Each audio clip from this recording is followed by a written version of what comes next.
This is my newest desk setup, and I've got to say, out of every single desk setup that I've ever made on the channel, this setup right here is possibly the one that excites me more than any other that I've made in the past. You see, every single desk setup that I've made up until now, they've never really been very permanent. The first 4 setups that I made were in different rental apartments, and then by the time that I got around to making these setups in my previous studio space, not only did I already know that I wasn't going to be in that studio space for much longer, but the setups themselves were also a bit of an afterthought, whereby I had to try and fit them into a space that wasn't really purpose-built for a desk setup.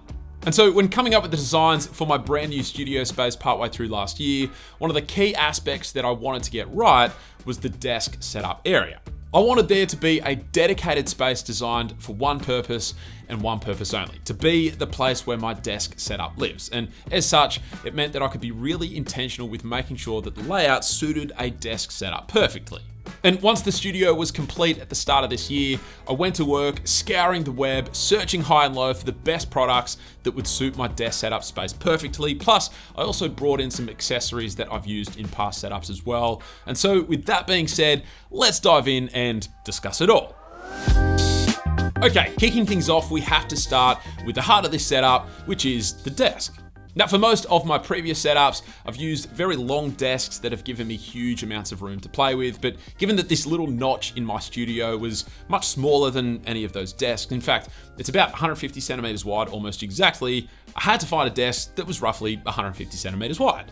But not just any desk either. I've always loved using proper hardwood tabletops wherever possible, and I also wanted the desk to have sit-stand functionality, and for this setup, I also really wanted to have a drawer built into it so that I could finally do away with that Alex drawer unit that I'd used in so many of my previous desk setups. And so, after doing a ton of research, I finally landed on this beautiful desk from a company called OmniDesk. This desk is from their Ascent Wildwood collection, and it's the large variant, which is 153 centimeters wide, perfect for this space, and the top is the Acacia light hardwood top, which I thought contrasted really nicely with the dark green wall behind it, whilst still tying into the cozy vibe that I was going for. The desk does also have sit-stand functionality, and it comes with this really neat RGB keypad controller with 4 programmable presets that you can set up. But what makes the desk even more unique is that you can actually pair it to their smartphone app and control the desk that way, which expands the amount of presets to 9 if you like.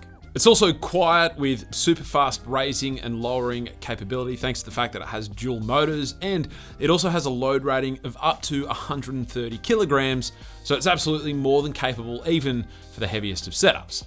And thankfully, OmniDesk does also offer these matching hardwood drawer add-ons, which I of course just had to get. And it's not a huge drawer, which keeps things still nice and compact, but it's definitely a real treat having even just a little bit of storage for this otherwise super minimal setup. Oh, and if all of that wasn't enough, all of OmniDesk's tabletops are sustainably sourced, whereby for every desk sold, they plant a tree, which is a fantastic thing that they definitely don't need to do, but it's really cool that they do. And if the desk is the heart of the setup, then next up we have the soul, which is, of course, the computer itself. And this was actually a custom-built monster of a PC that the amazing folks over at Aftershock agreed to build for me after I reached out to them. And I've been eyeing off one of these beautiful fractal design North Walnut and glass builds for the longest time, and I was beyond amazed when they agreed to send me one. The PC itself is stacked to the brim with some of the highest end specs that you can get right now, including the Asus ProArt Z790 Creator motherboard, the 13900 KS Intel Core i9 CPU. It has an Asus RTX 4080 Super OC ProArt GPU, 64 gigabytes of G-Skill Trident Z5 RGB RAM, an Aftershock Glacier Mirror 360mm water cooling system, 2 Gen 4 Kingston M.2 NVMe SSDs, a 4 and 2 terabyte variant, 7 Be Quiet Silent Wings 120mm fans, as well as a 1050 watt in-win 80 plus gold power supply to keep everything running. And man, let me tell you right now, this thing is an absolute beast in terms of performance. I've actually been using it for over a month now, and it has handled everything I've thrown at it with absolute ease. Literally nothing is too much for this system. So to say that I am a very happy camper with this workstation PC is probably a bit of an understatement. Aftershock have actually built a comprehensive database of workstations optimized for the most used professional suites. So they have machines built with content creation in mind, or even machines for engineering or even data science, which is super cool. And each one is fully customizable and comes with 3 years warranty and lifetime customer support. And I know this sounds like a sponsored read, which it is not, but I mean, they did build me a beast of a PC, so I think it's fair to give them some love in return. And so look, long story short, if you're in the market for a new PC, then you should definitely check them out. Links below. Real quick, the chair that I'm using is one of the unchanged aspects from my past few desk setup videos, so I'm not gonna blab on about it in this video, but in short, it's the Aleph Joule from IKEA. It's one of the best looking chairs that you can get, in my humble opinion, and even more than that, it's really, really comfortable. I genuinely can't see myself changing this chair for a long time unless it literally breaks. The monitor is also the same MSI Prestige ultra-wide monitor that I've been using for several years now, but what has changed is the monitor arm that it's sitting on. This one is also from OmniDesk, and it's called the Arc Pro Single. And what's amazing about this one is that it actually has these built-in USB-A and audio ports, and you just hook up the attached cords to your computer, which means it essentially acts as a USB hub. And I've got to say, having this integrated into the monitor arm itself is just so genius. The arm also has cable management built in and is incredibly well built and sturdy, so definitely an easy recommendation from me if you're in the market for a new monitor arm. Then we move to everything on the desk, and some of this stuff is old, most of it is new, but given the slightly smaller width of this desk, I've had to be really strategic about what stuff I kept and what stuff I got rid of. Starting on the outside and working our way in, and for the first time in a very long time, I finally said farewell to my very faithful Audio Engine A2 Plus speakers that I've been using for close to 8 years, and upgraded to a set of these incredible LSX2 LTs from Kef. They actually sent these out as part of a previous sponsored integration that we worked on together, but they've not sponsored this video, so you can rest assured that I'm telling the whole truth and nothing but the truth when I tell you that I genuinely love these speakers and the sound that they produce. And I consider myself a lucky bugger that I get to keep using them indefinitely.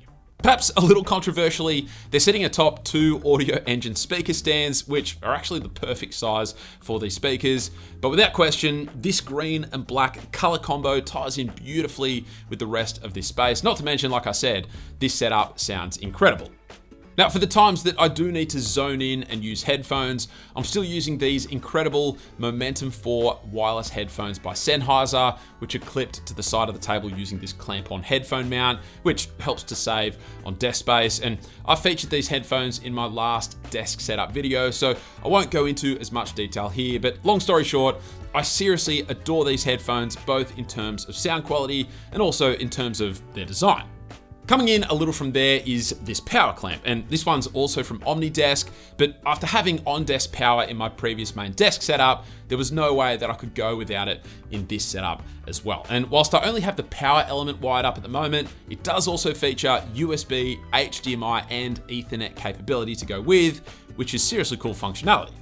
I am still also using the Loupedeck CT, which I also featured in my last desk setup video. So again, I'm not going to go on about it at length in this video, but here's my current profile configuration in case anyone is interested. Though I will just say, after using this for about 6 months now, whilst I much prefer the build quality and design of the Loupedeck CT, it doesn't have quite as extensive a range of support for third-party plugins when comparing it to the Elgato Stream Deck system, which is what I was using beforehand, so that's something to keep in mind.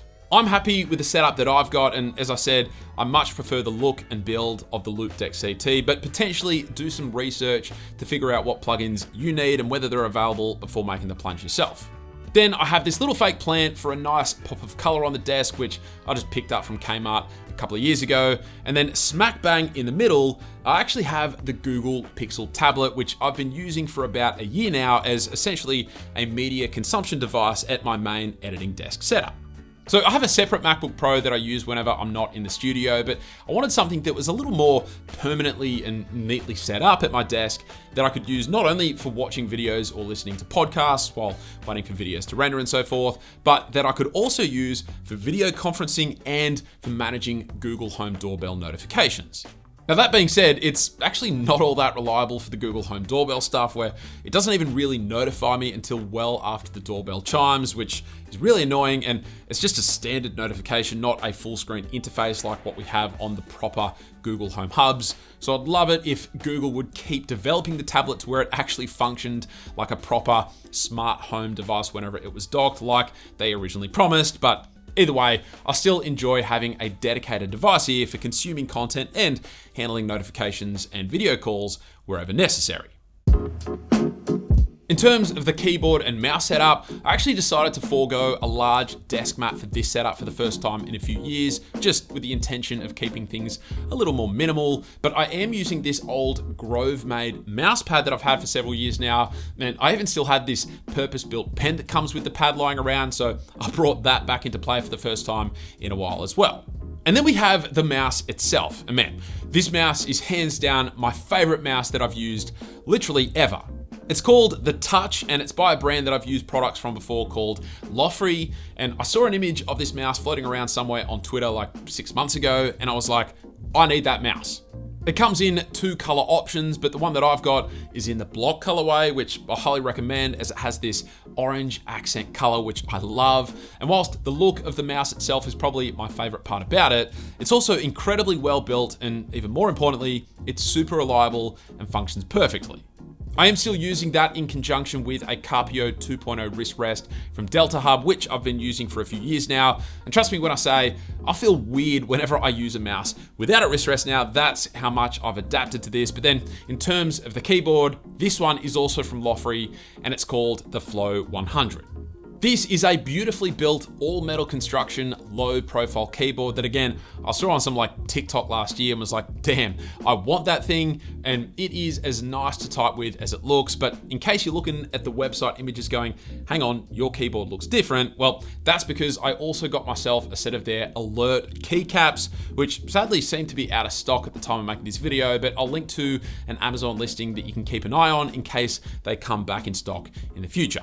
But I went ahead and subbed in only the orange keycaps and the black tab and backspace keycaps just for a super unique look that I thought tied in with the Touch mouse beautifully.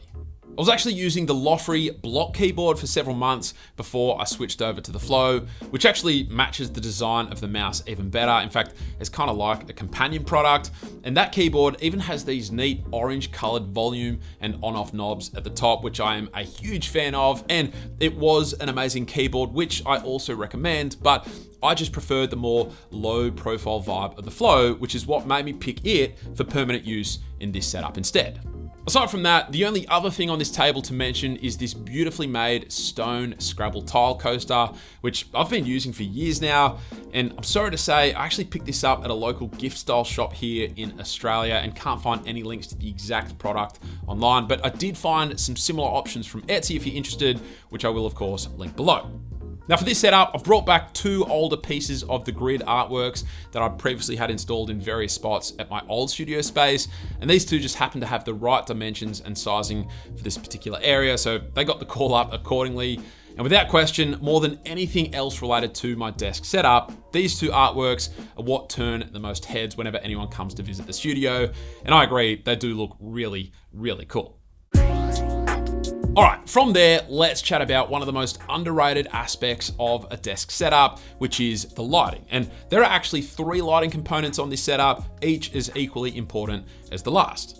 The first and most obvious bit of lighting is this really neat white and rose gold clamp-on desk lamp that I also featured in my last desk setup video. And I toyed with the idea of potentially replacing this light for this setup. However, the fact that it's clamp-on, which therefore saves a bunch of desk space, plus the cool workstation vibe that it gives off, just meant it was a no-brainer for including it in this setup as well. It's actually got a smart bulb in it from Govee, which is probably my favorite hubless smart bulb company for how easy to set up and reliable they are. And trust me, I've tried a lot of smart bulb options over the years.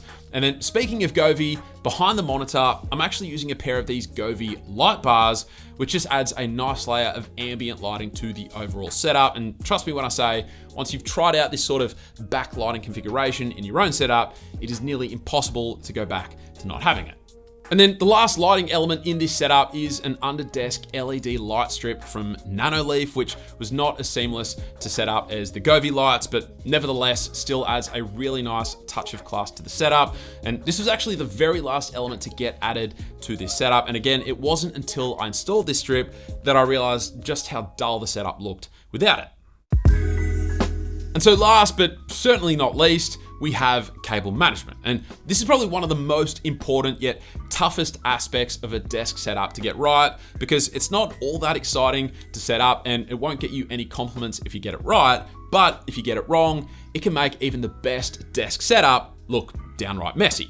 Luckily, a lot of the heavy lifting here is done by this advanced cable management bar, again from OmniDesk, which is housing the 3 power boards and every single excess cable involved in this setup. And I tried keeping things as neat as possible, but after a certain point, there is some shoving in that just always inevitably happens when you're reaching the end of the cable management process. But thankfully, despite that, this cable management bar hides any element of mess and keeps things looking very clean from pretty much any angle that you're looking at the desk from.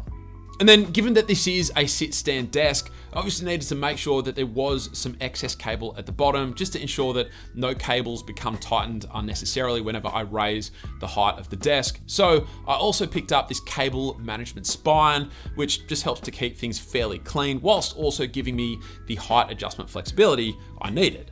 But then the cherry on top is that I actually extended the width of the shear curtain just a little bit when I ordered it, which allowed me to pretty much completely cover up the power plug and Ethernet cable. And this is how I've been able to achieve what I think is a very clean, almost cableless looking end result. And so there you have it. That is my latest desk setup. And whilst some small components might change within this setup in the future, for the most part, this setup is most likely going to stay very similar to this configuration for a long, long time to come. As always, links to everything have been included down in the description. But aside from that, thank you all very much for watching, and I will catch you later.